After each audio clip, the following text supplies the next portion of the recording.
नमस्कार, आप देख रहे हैं हिंदी खबर में हूं आपके साथ में शर्मा। समय हो गया है दिल्ली की नंबर 1 डिबेट का। आम आदमी पार्टी के दिल्ली प्रदेश अध्यक्ष सौरभ भारद्वाज ने अपने आधिकारिक एक्स हैंडल पर तस्वीर बदलकर पीओके वापस लेने की मांग कर दी है। सरकार पाकिस्तान पर कार्रवाई पर फिलहाल चुप है, जबकि मीडिया लोगों को उकसाने में किसी तरह की कोई कसर नहीं छोड़ रहा है। पहले सभी हमले तब किए गए थे जब पाकिस्तान बिल्कुल निश्चिंत हो गया था। अगर अभी हमला होता है तब पाकिस्तान भी तैयार है, नुकसान भारत को भी होगा। दिल्ली पुलिस ने 6 बांग्लादेशियों समेत 11 लोगों को गिरफ्तार कर बांग्लादेशियों के दिल्ली में सरकारी सब्सिडी लेने का भंडाफोड़ भी किया है। न्यू फ्रेंड्स कॉलोनी में इस मामले में एफआईआर दर्ज की गई है, लेकिन विपक्ष कह रहा है कि इतने बांग्लादेशी दिल्ली में कैसे आ गए। बीजेपी आम आदमी पार्टी पर बांग्लादेशियों को बसाने का आरोप लगा रही है। आज चर्चा इसी को लेकर करेंगे, लेकिन पहले एक रिपोर्ट आपको दिखाते हैं, देखिए जरा।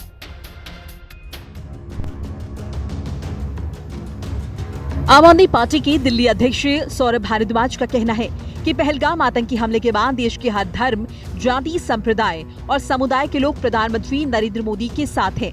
उनके लिए इस वक्त पाक अधिकृत कश्मीर को वापस लाने का सुनहरा अवसर है। सौरभ भारद्वाज समेत आम आदमी पार्टी के कई नेताओं ने अपना सोशल मीडिया प्रोफाइल बदल लिया है। वहाँ पर तस्वीर की जगह पीओके वापस लो लिख दिया है। साथ ही पूरे जम्मू कश्मीर का मैप लगा दिया है। सौरभ भारद्वाज ने कहा कि आज भी कश्मीर का 1/3 हिस्सा पाकिस्तान के कब्जे में है। सारे आतंकवादी कैंप पीओके में ही हैं। जब तक पीओके पाकिस्तान के अधीन है, भारत में आतंकवाद बढ़ता रहेगा। पूरे देश को अपनी सेना के पराक्रम पर विश्वास है। बस केंद्र सरकार का एक इशारा सेना को मिल जाए तो पीओके में भारत का ध्वज लहराएगा। हमें लगता था कि सरकार पाकिस्तान को सबक सिखाएगी, क्योंकि लगातार तमाम कोशिशों के बावजूद भी पाकिस्तान आपके यहां आतंकवादी भेज रहा है। और जो पीओके है, पाकिस्तान ऑक्यूपाइड कश्मीर है, उसी के अंदर सारे के सारे टेररिस्ट के ट्रेनिंग कैंप्स हैं, लॉन्च पैड्स हैं, हथियार हैं। और वो पीओके हमारा हिस्सा है, हिंदुस्तान का हिस्सा है। तो हिंदुस्तान को उस पीओके को अपने पास वापस कब्जे में लेना चाहिए और फौज इसके लिए तैयार है, सक्षम है। आम आदमी पार्टी और उनके नेता हमेशा दोहरी बातें, दोहरे मापदंड रखते हैं। सौरभ भारद्वाज आज अपनी डीपी चेंज करके क्या दिखाना चाहते हैं, जबकि इनके पार्टी के मुखिया अरविंद केजरीवाल जी ने जब भारतीय सेना ने सर्जिकल स्ट्राइक किया था और उस समय पे उन्होंने सेना पे ही सवाल उठाए थे, सबूत मांगे थे। देश को भूला नहीं है और न कभी भूलेगा। किस प्रकार ये हर चीज का राजनीतिकरण करना चाहते हैं। इनके ऊपर देश, प्रदेश, हर चीजों से उठ के, धर्म, जाति, मानवता से उठ के इनके पास राजनीति है। हर चीज में राजनीति करने का प्रयास। जबकि यही आम आदमी पार्टी है जिसने कोविड के समय पे न जाने कितने ऑक्सीजन सिलेंडर बेचे थे। यही वही आम आदमी पार्टी है जिसने न जाने कितने गैर कानूनी तरीके से रह रहे बांग्लादेशियों को, पाकिस्तानियों को यहाँ पे अपना वोटर आईडी बनवाया, आधार कार्ड दिया और इस प्रकार की सुविधाएं दी, सब्सिडी दी, राशन कार्ड बनवाए। इस प्रकार की धांधलियां कर रहे हैं और उसको वो पकड़े भी गए। तो इनकी बातों में जनता नहीं आएगी।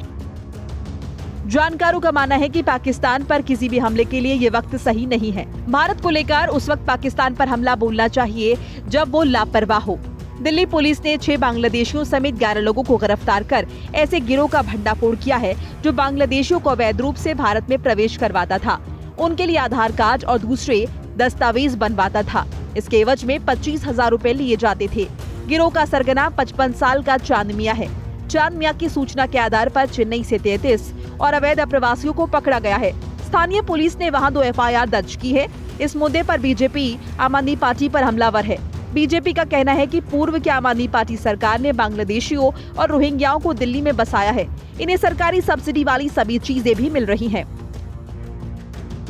उन्होंने बताया कि नेटवर्क से कथित रूप से जुड़े 100 से ज्यादा बांग्लादेशी नागरिक और एजेंट जांच के दायरे में हैं। गैंग ने हजारों बांग्लादेशी नागरिकों को भारत में बसाया है। समीक्षा चौधरी के साथ कंचन अरोड़ा, दिल्ली, हिंदी खबर।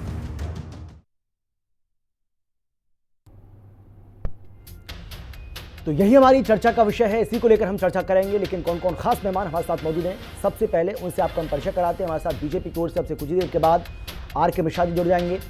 इसके अलावा हमारे साथ आम आदमी पार्टी की ओर से आम आदमी पार्टी के प्रवक्ता राम गुप्ता जी रहेंगे। विक्रम लोहिया जो कि कांग्रेस पार्टी के प्रवक्ता हैं, वो हमारे साथ जुड़ चुके हैं। सर, आपका स्वागत है। और संजीव श्रीवास्तव जो कि विदेश मामलों के जानकार हैं, अब से कुछ ही देर के बाद वो भी हमारे साथ जुड़ जाएंगे और उनसे भी सवाल जवाब को जो सिलसिला है उसको शुरू करेंगे। लेकिन सबसे पहले, क्योंकि विक्रम जी अभी आप ही मेरे साथ हैं, मैं आप ही के पास आ जाता हूँ। सवाल मेरा आपसे है, क्योंकि चाहे वो कांग्रेस हो, समाजवादी पार्टी हो, आम आदमी पार्टी हो, इन सब ने ये वादा किया था सरकार से कि इस मुश्किल घड़ी में इस आतंकवादी हमले के खिलाफ पूरा न केवल देश एकजुट है बल्कि पूरा विपक्ष भी एकजुट है। सरकार जो भी फैसला लेना चाहे हम उसके साथ हैं। लेकिन जैसे जैसे समय बीत रहा है, जैसे जैसे समय आगे बढ़ रहा है, वैसे वैसे ऐसा क्यों लग रहा है कि आप लोग अपनी राजनीति करने से बाज नहीं आ रहे हैं, राजनीति की जा रही है। अब देखिए ना, आम आदमी पार्टी की ओर से एक मांग उठा दी गई कि भाई पीओके वापस लो, डीपी चेंज की जा रही है। ये राजनीति नहीं है तो क्या है? और आपके नेता चरणजीत सिंह चन्नी को आपने सुना होगा, वो तो ये कह रहे हैं कि भाई, ये कहते हैं हमने सर्जिकल स्ट्राइक कर दी, ये कहते हैं कि हमने एयर स्ट्राइक कर दी, हमें तो पता ही नहीं चला कब कौन सी स्ट्राइक हो गई, हमने तो कुछ दिखा नहीं। देखिए अमित भाई जी, आप मुझे सुन पा रहे हैं ना? जी जी, बोलिए बोलिए सर, बोलिए। देखिए बड़ी इंपॉर्टेंट बात है, जिस प्रकार से आज देश के जो हालात हैं उन हालातों पे चर्चा होनी चाहिए। किस पार्टी के नेता ने क्या बयान दिया, क्या बयान नहीं दिया, ये सेकेंडरी बात है। पहली बात सबसे बड़ी इंपॉर्टेंट है कि इस देश के अंदर आतंकवादियों ने कैसे प्रवेश किया। उन्होंने आकर के इतनी बड़ी घटना को अंजाम दिया और वो फिर तुरंत निकल भी गए। दूसरी बड़ी इंपॉर्टेंट बात कि ऐसा पहली बार नहीं हुआ। इस 10 सालों के अंदर, 11 सालों के अंदर 27-28 बार आतंकी हमले हुए हैं। प्रधानमंत्री जी ने सीना ठोक करके कहा कि देश मजबूत हाथों में है। देश उन मजबूत हाथों में नहीं है, खाली मोदी की बातों में है। मैं आपको कहना चाहता हूं, मनमोहन सिंह साहब की सरकार के समय में प्रधानमंत्री जी मोदी जी ने कहा कि बॉर्डर पे दिक्कत नहीं है, दिल्ली में बैठी हुई सरकार में दिक्कत है। प्रधानमंत्री जी ने स्वयं कहा, आपने भी सुना, पूरे देश ने सुना। तो आज कौन से बॉर्डर में और कौन सी सरकार में दिक्कत है? मैं पूछना चाहूंगा, प्रधानमंत्री जी बताएं कि आज बॉर्डर पे दिक्कत है या दिल्ली में बैठी हुई सरकार में दिक्कत है? क्या सच में देश तो मजबूत हाथों में है? अगर सच में देश मजबूत हाथों में होता तो 300 किलो आरडीएक्स कहां से आया ये भी पता होता और उसका भी खुलासा होता। आज एक नहीं, दो नहीं, 10 नहीं, 27-28 घटनाएं मोदी जी के प्रधानमंत्री बनने के बाद इस देश के अंदर आतंकवादी घटनाएं हो चुकी हैं और ना जाने कितने लोगों ने अपनी जान गंवाई है। देश के जवान शहीद हुए हैं। ठीक है, मैं पूछना चाहता हूं, नहीं अभी मेरी बात पूरी नहीं, अमित भाई, अच्छा 2 बोलिए मिनट बोलिए, दीजिएगा प्लीज। हाँ बोलिए बोलिए, जल्दी से मैं बोलिए। पूछना चाहता हूं, मोदी जी कहते रहे मैं भी चौकीदार, सबने लिख दिया मैं भी चौकीदार, तो फिर कौन जिम्मेदार? किसकी जिम्मेदारी है? जिम्मेवारी तय करनी पड़ेगी। आज इसका बयान, उसका बयान, चाचा का बयान, सबका बयान, उसके नेता का बयान, डजंट मैटर। मैटर करता है कि पाकिस्तान से कैसे आतंकवादी अंदर आए। क्या मोदी जी ने कहा था एक के बदले 10 सर लाऊंगा? कितने सर लेकर के आए? झूठ प्रधानमंत्री जी पिछले 10 सालों 11 सालों से बोलते आ रहे हैं और मैं जानना चाहता हूं कि इन प्रधानमंत्री साहब के झूठ का अंत कब होगा। ठीक है विक्रम जी, जैसे 2008 में आए, हो सकता है ऐसे आए हों, अब ये कैसे आए ये तो जांच का विषय है, ये तो इसकी तो जांच हो रही है। तो फिर प्रधानमंत्री जी बदलने क्या आए थे? क्या बदलने आए थे प्रधानमंत्री जी? कह रहे थे हम विश्वगुरु बन गए हैं। कौन सा विश्वगुरु? कहां का विश्वगुरु? यशस्वी। ठीक है सर, मैं लौटूंगा आपके पास। राम गुप्ता जी, प्रधानमंत्री, और पता नहीं कहां से आए घुस गए। ये तो शर्म आनी चाहिए झूठ बोलने से पहले। ठीक है, इसके बयान की चर्चा हो रही है, उसके बयान की चर्चा हो रही है, चर्चा होनी चाहिए। राम गुप्ता जी, आतंकवादी आपकी सरकार ने, ठीक है मैं आता हूं सर।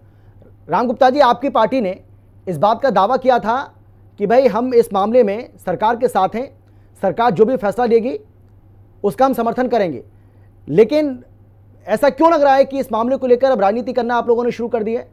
पीओके वापस लेना है तो वो भारत सरकार तय करेगी, कैसे लेना है, किस तरीके से लेना है, कब लेना है, रणनीति बनाई जा रही है। मैं आपसे जानना चाह रहा हूं कि सरकार की मंशा पर आपको शक क्यों है? क्योंकि भाई अब देखिए ना, डिप्लोमेटिक तरीके से तो एक तरीके से पाकिस्तान की कमर तोड़ ही दी है ना। अब धीरे धीरे भाई बात रही सैन्य कार्रवाई की, तो उसमें थोड़ा समय तो लेना पड़ेगा, रणनीति बनानी पड़ेगी, क्योंकि हमारा जो दुश्मन है वो भी तो तैयार बैठा है ना। ऐसे थोड़ी है कि उसने अपने हाथ पैर सब बांध लिए हैं, तो उसके लिए थोड़ा समय लग रहा है। तो वेट एंड वॉच की स्थिति में आप भी रहिए। ऐसी जल्दबाजी क्या है? सरकार को घेरने का ऐसा क्यों लग रहा है कि इस मुश्किल घड़ी में भी आप मौका ढूंढ रहे हैं कि कैसे घेरा जाए?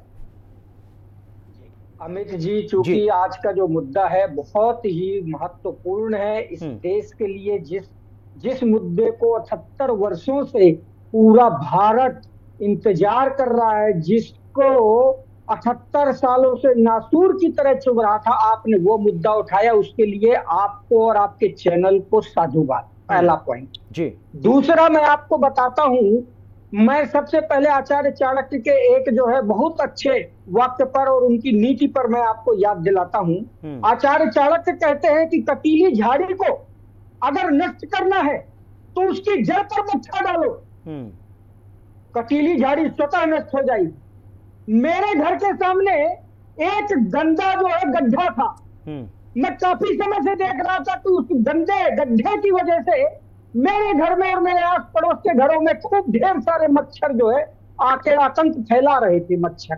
मैंने क्या किया कि उस गड्ढे को पूरा किया और उस गड्ढे को बढ़िया चबूतरा बनाया और उस चबूतरे पर मैंने बजरंगबली की मूर्ति स्थापित कर दी।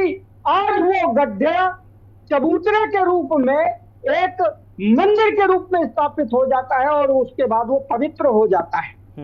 ठीक इसी प्रकार से हमारे देश की अस्मिता पर, हमारे देश के नौजवानों पर, हमारे देश के जनता पर और हमारे देश की सेना पर बार बार 78 सालों से ये अटैक करने वाली ये नासूर बन चुके ये पाकिस्तानी मच्छर, जिनको जो है इस पीओके की धरती पर जो 72,000 किलोमीटर की हमारी जमीन जो हमारे पूर्वजों की गलतियों की वजह से 1947 में पाकिस्तान के पास रह गई, अब वो समय आ गया है। मैं आपको याद दिलाना चाहूंगा 1971 में इंदिरा गांधी जी को यह मौका मिला था, उन्होंने पाकिस्तान के 2 टुकड़े कर दिए। इसी प्रकार 1999 में स्वर्गीय अटल बिहारी वाजपेयी जी को मौका मिला तो उन्होंने करगिल में हमारे देश को गौरव यानी तिरंगा झंडा फहराने का काम किया। ठीक इसी प्रकार हमारा पूरा विपक्ष और देश की 140 करोड़ जनता आज जो है प्रधानमंत्री नरेंद्र मोदी जी के साथ खड़ी है। फिर हम क्यों ना डिमांड नहीं, जब आप 140 करोड़ की जनता की बात करेंगे सर, राम जी मेरी बात तो सुनिए ना सर, राम जी अगर आप 140 करोड़ की जनता की बात करेंगे, देश की 140 करोड़ की जनता की आप बात करें तो इसमें तो आप भी आते हैं ना, आप उससे अलग क्यों हैं? आप उससे अलग तो नहीं है, फिर आप इस पर राजनीति क्यों कर रहे हैं? मैं ये जानना चाह रहा हूं आपसे। अगर आप ये कहेंगे कि पूरा देश एकजुट है, देश की जनता, देश की 140 करोड़ जनता एक साथ है, एकजुट है, तो उसमें तो आप लोग भी आ रहे हैं ना, आपकी पार्टी उससे अछूती थोड़ी है, फिर आप राजनीति क्यों कर रहे हैं? सरकार का साथ दीजिए ना कि भाई ठीक है आप जो भी फैसला लेंगे हम आपके साथ हैं। जो आप पहले दिन कह रहे थे, दूसरे दिन कह रहे थे, उसके बाद आपने राजनीति शुरू कर दी। आपके इस सवाल का जवाब देता हूं अमित जी। यही भारतीय जनता पार्टी है जो दिन रात सेना के नाम पर जज्बात भड़काने का काम करती है और इनके प्रधानमंत्री नरेंद्र मोदी आतंकियों की नींद हराम करने की बात न करके ये लोग विपक्षियों की नींद हराम करने की बात करते हुए तथ्य बांटते हैं। शांति और इंसाफ की मांग करने वाली हमारे घर की बहू बेटी जिसका नाम हिमांशी है, ऐश्वर्या है, टीचर है, इन लोगों ने ठीक है मैं लौटूंगा। राम जी मैं आता हूं आपके पास। आर के मिश्रा जी, आर के मिश्रा जी, ठीक है आर के मिश्रा जी, भाई विपक्ष एक दबाव बनाने की कोशिश कर रहा है, फैसला सरकार को करना है, सरकार फैसला अपने हिसाब से लेगी, हम सभी इस बात को जानते हैं, लेकिन ये बात तो पूरा देश कह रहा है ना कि पीओके के वापस लेने का इससे बढ़िया समय नहीं हो सकता है। अगर आपको पीओके वापस लेना है तो ये सबसे उचित समय है, अभी नहीं तो कभी नहीं, यहां तक कहा जा रहा है। और हमें तो आपके नेताओं के बयान अच्छे से याद है। उत्तर प्रदेश के मुख्यमंत्री योगी आदित्यनाथ ने कहा था, मुझे अच्छे से याद है, लोकसभा चुनाव के दौरान, और यह बयान काफी वायरल भी हुआ उनका, उन्होंने कहा था कि आप प्रधानमंत्री नरेंद्र मोदी को देश का प्रधानमंत्री तीसरी बार बनाइए, 6 महीने के भीतर पीओके वापस ले लेंगे हम।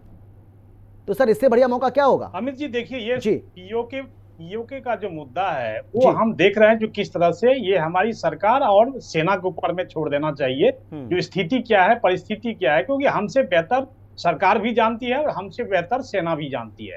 अब यहाँ पर बात आती है राजनीति की। सर्वदलीय बैठक बोलने दीजिए सर, राम जी को बोलने दीजिए। राम जी आपके बीच में कोई नहीं बोला, प्लीज।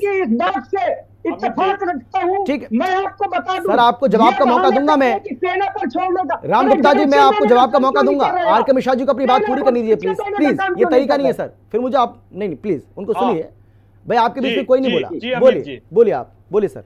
अमित जी हाँ अमित जी, मैं कहना चाहता हूँ सर्वदलीय जब बैठक हुई उसमें हमारी तरफ से जो भी चूक हुई हमने उस चीज को एक्सेप्ट किया, हमने स्वीकारा। और निश्चित तौर पर सर्वदलीय बैठक के सामने सारी बातें हुई। लेकिन अब जो ये टुचपुच्चे नेता हैं जो अपने आप को अपना राजनीति जो है अपने चमकाने का काम कर रहे हैं, चाहे वो चन्नी हो या आप देखेंगे सिद्धारमैया हो या कोई अन्य नेता जो कांग्रेस के हैं, यहाँ पर आम आदमी पार्टी बड़ी सफाई दे रही थी। अरे भाई, मैं एक चीज कहना चाहता हूँ, सेना के ऊपर में क्या आपको भरोसा नहीं है क्या? या आपने देखा जो कि सरकार ने भी ऐसे सर्जिकल स्ट्राइक भी किया है,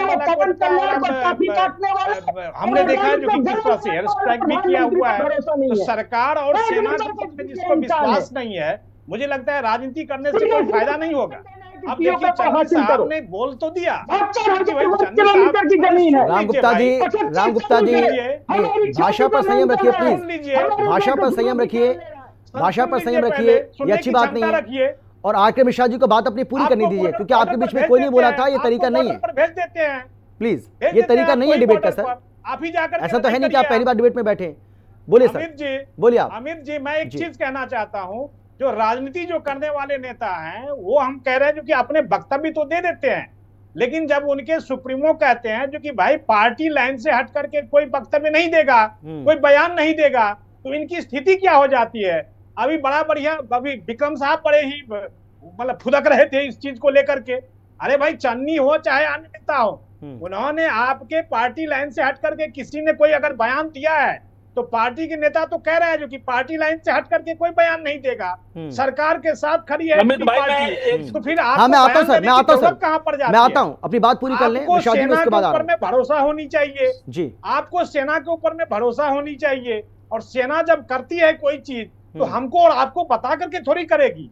वो निश्चित तौर पर आपने देखा, डिप्लोमेटिक हम प्रयास कर ही रहे हैं। सेना का जो स्ट्राइक है वो भी हम देखेंगे तो करेगी, तो इसमें पर सेना कांग्रेस की सरकारों ने किया, आपकी सरकार ने हमेशा से ही सेना के ऊपर में अविश्वास किया। 26/11 जब हमने देखा किस तरह से मुंबई के ऊपर में हमला हुआ, उस समय में भी हमारी सेना बिल्कुल तैयार बैठी थी और आपने उसको इजाजत नहीं दिया, आपने उसको ऑर्डर नहीं दिया। आज यहाँ पर तो खुली छूट दे रखी है, हमने सेना को खुली छूट दे रखी है। सेना जब चाहेगी टाइम वही तय करेगी, ठीक है, टारगेट वही तय करेगी, और ये हम तो करके दिखाए हुए हैं, ये तो हम करके दिखाए हैं, तो इसमें संदेह कहाँ हो जाती है। तो संदेह आपको उत्पन्न नहीं करना चाहिए और राजनीति बंद करिए, राजनीति बंद करिए, सेना को राजनीति क्या करके दिखाया? आप लोग बयान देते हैं और पाकिस्तान में खोट दिया जाता है। अच्छा चलिए, मैं आता हूँ, मैं आप तीनों के पास लौटूंगा, मैं आप तीनों के पास आता हूँ। संजीव जी, आप लोग बोलते हैं भाई, सभी का ऑडियो डाउन। संजीव जी का, संजीव जी सवाल मेरा आपसे है। आप लोग बोलते हैं, संजीव जी, पूरा देश अब ये कह रहा है कि यही समय है, सही समय है, ये बात आप भी जानते हैं किस लिए कह रहा है। अब विपक्ष इस बात को लेकर दबाव बना रहा है कि भाई पीओके वापस लीजिए। आप तो लगातार दावा करते रहे, 11 साल आपको हो गए, और इससे बढ़िया समय, इससे उचित समय और क्या होगा। मैं आपसे जानना चाह रहा हूं कि तमाम विपक्षी दलों की ओर से जो शंका पैदा की जा रही है, क्योंकि हमने 2016 में देख लिया है, हमने 2019 में देख लिया है, सर्जिकल स्ट्राइक होती है, एयर स्ट्राइक होती है, तो पाकिस्तान को माकूल जवाब दिया गया। इस बार भी बड़े बड़े नेताओं के, खुद प्रधानमंत्री नरेंद्र मोदी, गृहमंत्री अमित शाह कई बार इसको दोहरा चुके हैं। उसके बाद भी अगर विपक्ष इस पर शंका पैदा करता है, इसको किस तरीके से देखा जाए? आपको लगता है कि सरकार के जो कदम हैं पाकिस्तान को माकूल जवाब देने की दिशा में, वो ठीक है, या इसमें और कुछ करने की जरूरत है? देखिए, ऑलरेडी बहुत कुछ किया जा रहा है। नेक्स्ट डे से ही जो कार्रवाइयां हैं वो शुरू की जा चुकी हैं। सिंधु जल समझौते को स्थगित करना एक बहुत बड़ा निर्णय था। वाघा अटारी बॉर्डर को क्लोज करना, वीजास को कैंसिल करना, डिप्लोमेट्स को बाहर करना, नागरिकों को जो पाकिस्तानी नागरिक थे उनको बाहर करना, ये सारे बड़े निर्णय थे। और जब तो डायरेक्ट और इनडायरेक्ट इंपोर्ट भी जो है प्रतिबंधित कर दिया गया है। अनेक प्रोपेगेंडा करने वाले जो चैनल्स को भी, जो वहाँ पर पाकिस्तान के यूट्यूब चैनल्स थे या जो इंस्टाग्राम फेसबुक अकाउंट थे, उन सबको भी ब्लॉक किया गया है। और ये जो economic strike, diplomatic strike, digital strike पहले ही की जा चुकी है। और अब एक बड़ी जो मिलिट्री जो कार्रवाई है वो किसी भी समय हो सकती है। और मैं आपके चैनल के माध्यम से और यहाँ पर जो विपक्ष के पार्टी के जो प्रवक्ता बैठे हुए हैं उन सभी से अनुरोध करूंगा, चाहे वो कांग्रेस पार्टी हो चाहे आप पार्टी हो, कि वो इस समय किसी ऐसे तरीके का इंप्रेशन न दे कि उसमें राष्ट्र के अंदर किसी तरीके का कोई मतभेद है। एकता को दिखाने का समय है, राजनीति का समय नहीं है।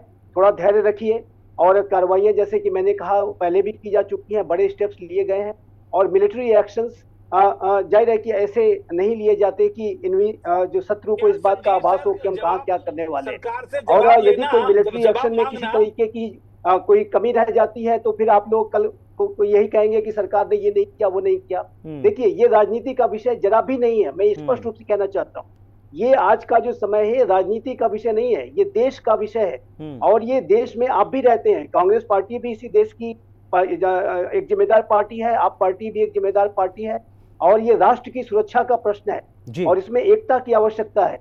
इस समय संगठन की आवश्यकता है। शत्रु को और जिस तरीके से अभी राम गुप्ता जी लगातार जो है जिस तरीके की बातें, मैं आ रहा हूं सर, मैं लौटूंगा प्लीज, आवश्यकता नहीं, मैं आता हूं। और संजीव जी अपनी बात पूरी कर लें, उसके बाद हमें राष्ट्र को एकताबद्ध होकर के एक सुर में बात करनी चाहिए, न कि किसी तरीके की आलोचना प्रत्यालोचना में जाना चाहिए। उसका भी समय आएगा जब ये ऑपरेशंस हो जाएंगे, उसके बाद आप उठाइएगा प्रश्न और उसका जवाब सरकार को से मांगिएगा। लेकिन अभी ये समय नहीं है और ये मैं अनुरोध करना चाहता हूं कि आप अभी इस संगठन को दिखाइए, एकता को दिखाइए और इस आलोचना प्रत्यालोचना में अभी न पड़े तो वो ज्यादा अच्छा होगा। और ये पूरे राष्ट्र का विषय है। मैं फिर से कहना चाहता हूं, आप सभी का, आप दोनों पार्टीज का भी ये प्रश्न है, सिर्फ भारतीय जनता पार्टी का और सरकार का प्रश्न नहीं है, हर एक नागरिक का प्रश्न है। बिल्कुल। लेकिन संजीव जी, क्योंकि सोशल मीडिया पर बहुत सारी चीजें होती हैं, उन बातों पर ज्यादा ना तो उनको दिल पर लेने की जरूरत होती है और ना ही उनको लेकर ज्यादा गंभीर होने की जरूरत होती है। लेकिन फिर भी एक चर्चा छिड़ी हुई है कि भाई रूस और यूक्रेन इतना सा देश है, किस तरीके से भिड़ गया और आज तक वो युद्ध जारी है। फिलिस्तीन और इजराइल, देखिए वहां पर किस तरीके से युद्ध हुआ और आज भी युद्ध चल रहा है। तो लोग ये कह रहे हैं कि भाई हमारे यहां पर सिर्फ बैठक दर बैठक, रणनीति दर रणनीति बनती है, होगा क्या, कब होगा, कैसे होगा, कुछ पता नहीं चलता है। और वहां देखिए तुरंत कार्रवाई हो जाती है। ये अंतर कैसे है? नहीं देखिए, मैं इस पे ये कहना चाहता हूँ, भारत एक बेहद जिम्मेदार राष्ट्र है और भारत ने पहले भी जो कार्रवाइयां की हैं उसमें समय लिया है। सर्जिकल स्ट्राइक में 10 दिन का समय लिया गया था, जो एयर स्ट्राइक थी उसमें 12 दिन का अंतराल था।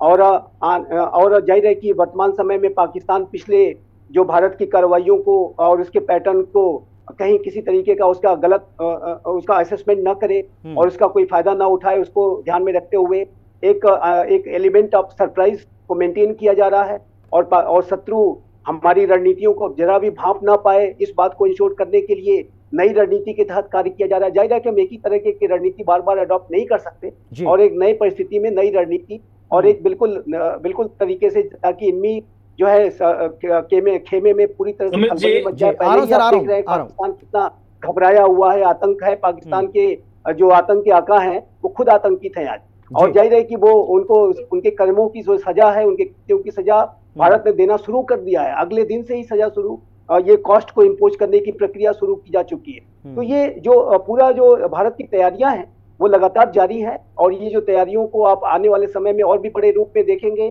जब एक मिलिट्री एक्शन भी होगा। तो ये इसमें समय लग रहा है। एक बात मैं और कहना चाहूंगा, देखिए ये मुस्कुराने का समय नहीं है। कांग्रेस के प्रवक्ता से मैं कहूंगा, this is not the matter of love and make kind of, उनको पूरा करने दीजिए प्लीज, पूरा करने दीजिए। आ रहा हूं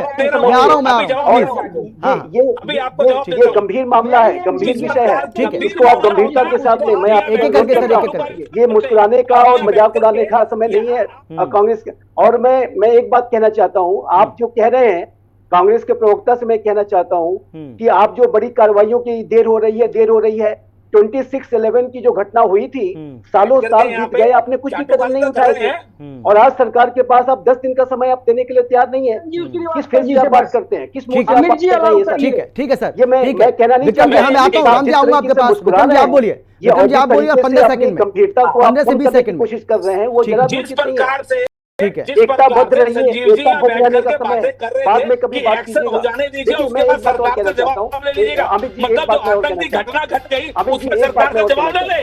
यूनाइटेड स्टेट्स ऑफ प्रधानमंत्री मोदी जी अमेरिका, मनमोहन सिंह जी के समय पर सरकार से जवाब मांगा करते थे, सरकार को पानी पीने के घोषणा करते थे, तो उसके और बाद आज मोदी अमेरिका जी ने देश से झूठ बोलते हैं, उनसे जवाब ना मांगा जाए। वो जिस प्रकार को अपने आप को विश्वगुरु बनाने की बात करते हैं और जिस प्रकार से देश को गुमराह करने का काम करते हैं, आज जवाब पूछता है उनसे, आज पूरा भारत पूछता है कि एक के बदले 10 लाने की बात थी, कहाँ गया आपका वादा? आप वोटरों को सुरक्षित करने की बात कर रहे थे, कहाँ गया आपका वादा?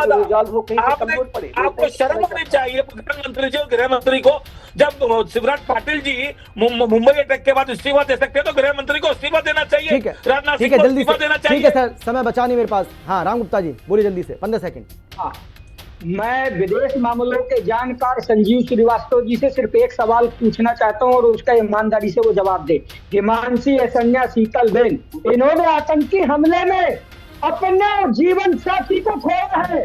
आरती मैनन ने अपना पिता खोया ये है। कोई विदेशी मामलों के जानकार नहीं है, ये बैठाइए यहाँ पर विदेशी मामलों के जानकार। प्लीज प्लीज भाई, व्यक्तिगत टिप्पणी नहीं, व्यक्तिगत टिप्पणी नहीं। उनको गरियाया। ठीक है, आप अपने सभी ने भाई, आपने अपने अपने विचार रखे, आपने अपनी अपनी पार्टी का पक्ष रखा, उनके अपने विचार हैं। ठीक है, जल्दी से, राजनीतिक दल का सदस्य नहीं हूं। ठीक है, आप आर के मेरे मिश्रा जी, व्यक्तिगत आर के मिश्रा जी जल्दी से करें। फटाफट। हाँ ठीक है सर, आप राजनीतिक नहीं है तो आप राजनीतिक आर के मिश्रा जी आप बोले जल्दी से सर, वेट मत करिए सर, समय नहीं है मेरे पास, जल्दी से मर्यादा ध्यान में रखिए। प्लीज प्लीज भाई, व्यक्तिगत टिप्पणी मत करिए। विश्वास हाँ, करना आर के चाहिए मिश्रा जी। और निश्चित तौर पर हमारी सरकार ही नहीं, सेना को भी हमने पूरी छूट दे रखी है और निश्चित तौर पर सेना अपना सही समय चुन करके उसके ऊपर आक्रमण करेगी। तो इसके चलिए सर, ऊपर समय मेरे आप पास इतना ही है। समझें बहुत धन्यवाद आप सभी का मेरे साथ जुड़ने के लिए, चर्चा में शामिल होने के लिए, अपनी अपनी बात रखने के लिए। तो हम तो यही कहना चाहेंगे कि इस वक्त ये जो समय है, ये ऐसा समय है जब पूरे देश को एकजुट होने की जरूरत है।